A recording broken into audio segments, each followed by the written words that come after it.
Today I will react to the Rocky Balboa speech, aka the difficult and tough audience speech. What can you learn from it? How can you apply it? How can you use it? Let's find out.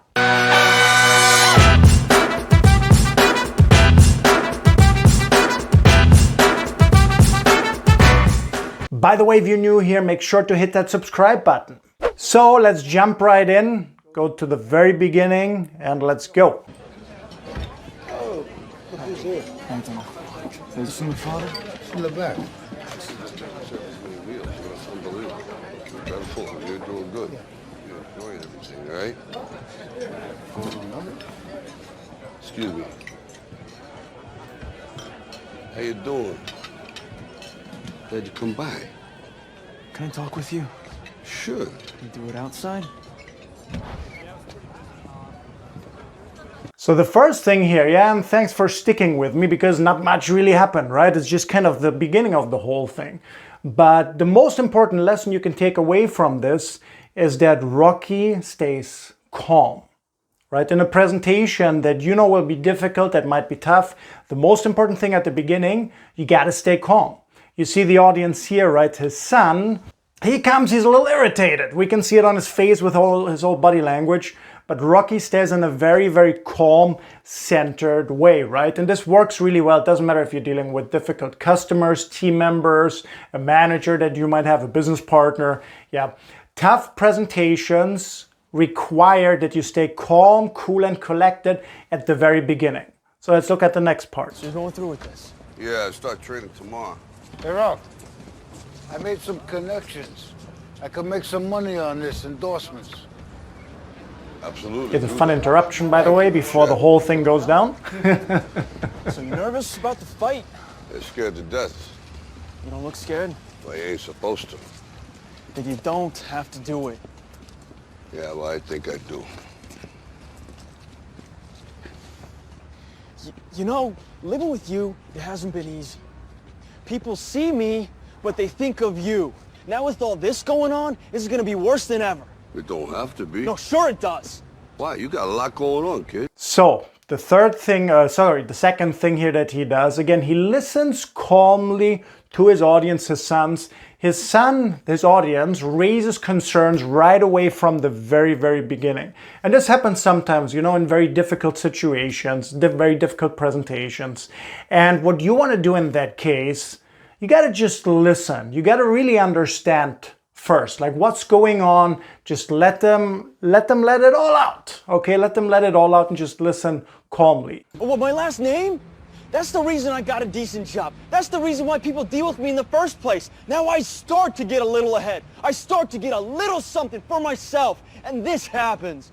Now I'm asking you as a favor not to go through with this, okay? This is only gonna end up bad for you, and it's gonna end up bad for me. You think I'm hurting you? Yeah, in a way you are. It's the last thing I ever wanted to do. I know that's not what you want to do, but that's just the way that it is.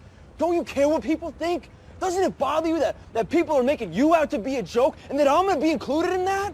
Do you think that's right? Do you?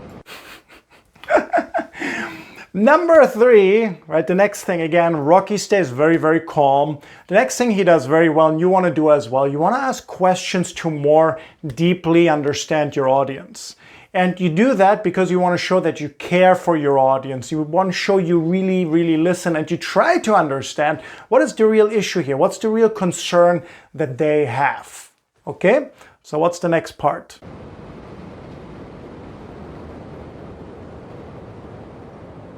It's this short moment right here. I know not a word was said, so you may think, Ben, what are you talking about? And that is number 4 here. You can see it. Do not accept a personal attack. Yeah, only because you listen doesn't mean you have to agree. You do not have to accept a personal attack. Rocky clearly does not. Remember, you're not a pushover. Rocky is clearly not a pushover as well, right? And what he does too, he tried to understand so far, and he's really thinking about what he's going to say next. He's trying to prepare before he speaks, because this all came at him as a bulldozer. Yeah, hopefully for your tough presentations, you are aware that it will be tough. So it will not be such a shocking moment. And you want to collect your thoughts though before you answer, and then give the best answer that you can, considering the situation and everything you understood so far. So let's move on. What comes next? You ain't gonna believe this. But you used to fit right here. I'd hold you up and say to your mother, this kid's gonna be the best kid in the world. This kid's gonna be somebody better than anybody ever knew. And you grew up good and wonderful. It was great just watching you every day. It was like a privilege. Then the time come for you to be your own man. So number 5, what he does very, very well here, he goes back to the beginning of the relationship. Yeah, and in business, it's also the same thing in any presentation that you deliver as well. He goes back, right? And you want to share here that you care about the audience. And you want to share how great the beginnings were, all the successes that came together, all the progress that was made. And really, you want to give the message you want to start from the beginning, because you go through the history and you want to kind of send the message that whatever your concern is right now, this is just a short-term problem. Yeah, so what will he say next? And take on the world, and you did. But somewhere along the line, then the time come for you to be your own man and take on the world, and you did. But somewhere along the line, you changed. You stopped being you. Yeah, and then here, number 6, he also mentions that, okay, you grew up nice and good, and then you take on the world, become your own man. He shows the progress. You know, son, you can be proud of the progress. In any presentation in business, you can also talk about the progress that you made, that your customer made, that you made together. Yeah, this is a great way to really show that the relationship was actually on the right track. It went in the right direction. The next thing you got to bring up, and he does that here now. Watching you every day was like a privilege. Then the time come for you to be your own man and take on the world, and you did. But somewhere along the line, you changed. You stopped being you. You let people stick a finger in your face and tell you you're no good. And when things got hard, you started looking for something to blame, like a big shadow. Let me tell you something you already know. The world ain't all sunshine and rainbow. So, and what he does here, and that's number 7, the next step then is he addresses the real root problem. Yeah, the real root cause. The problem is not that you're my son. The real problem is much, much bigger. The world is different, right? So when you address the real problem in these tough presentations, you address basically the excuse that they're making. Many times it's a misunderstanding of how the world actually works, or how business or a certain area of business works. Yeah. That's what they usually complain about. And also when you hammer home the problem, you use metaphors, right? To paint a visual picture, kind of like in Rocky's case, he said like a big shadow. True? Because that way the message comes across even deeper. Yeah, so think about what metaphors could you use using colorful visual language. It's a very mean and nasty place, and I don't care how tough you are, it will beat you to your knees and keep you there permanently if you let it. You, me, or nobody. And it can beat you down to your knees and keep you permanently there if you let it, right? Again, using a metaphor, going deeper, explaining the problem. He's gonna hit as hard as life. But it ain't about how hard you hit. It's about how hard you can get hit and keep moving forward. How much you can take and keep moving forward. That's how winning is done. Now, if you know what you're worth, now go out. So I think because of this moment, everybody loves this speech, right? It's so fantastic. And now he jumps into the solution. Wait for it. Hard as life. But it ain't about how hard you hit. It's about how hard you can get hit and keep moving forward. How much you can take and keep moving forward. That's how winning is done. Now, if you know what you're worth, now go out and get what you're worth. But you... Right, so he mentioned number 8. Next, you want to mention the solution for whatever the issue, the concern is here, right? And you want to have a lot of emotional intensity when you do that as well. And really, emotional intensity is the key. You see how his emotional intensity goes up, his gestures get more intense, his eye contact gets more intense, right? He connects more with his son as well. He's got that emotional intensity here, really, when you talk about the solution. That's how winning is done.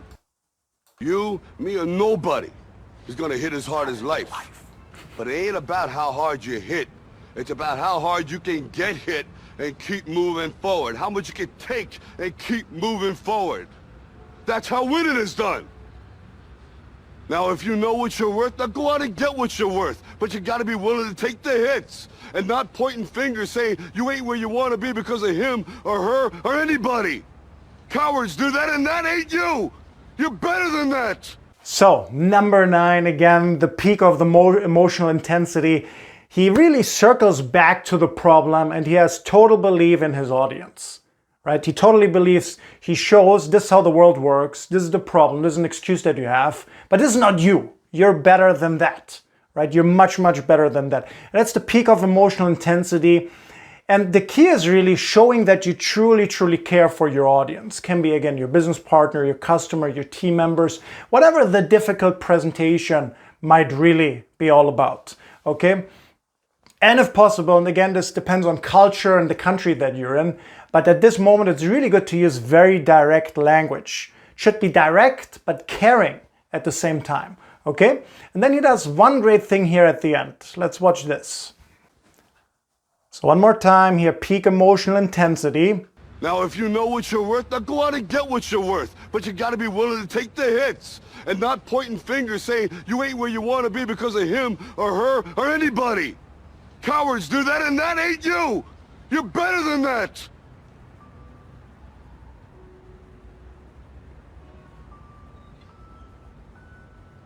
I'm always gonna love you no matter what. No matter what happens. You're my son, you're my blood. You're the best thing in my life. But until you start believing in yourself, you ain't gonna have a life.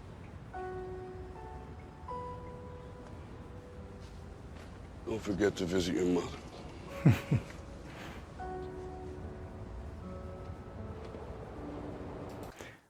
And then number 10, the last thing, he has a short pause, if you've noticed it, and he really softens the message.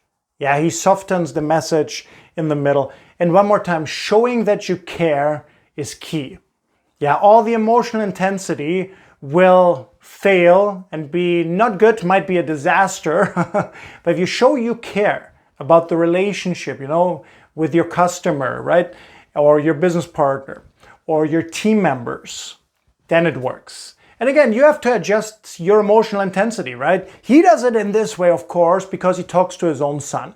Based on the situation, you might have to adjust your emotional intensity to make it work for you. Yeah, but in the end, it's all about caring about your audience, pointing out the problem, right? And connecting with them and showing just a solution for what they are going through. Okay? So with that said, comment down below on time. Yeah, let me know what insights did you get? What was your biggest takeaway? If you haven't done it yet, hit that subscribe button. Yeah, give this video a thumbs up if you liked it. And most importantly, I really look forward to seeing you for the next video.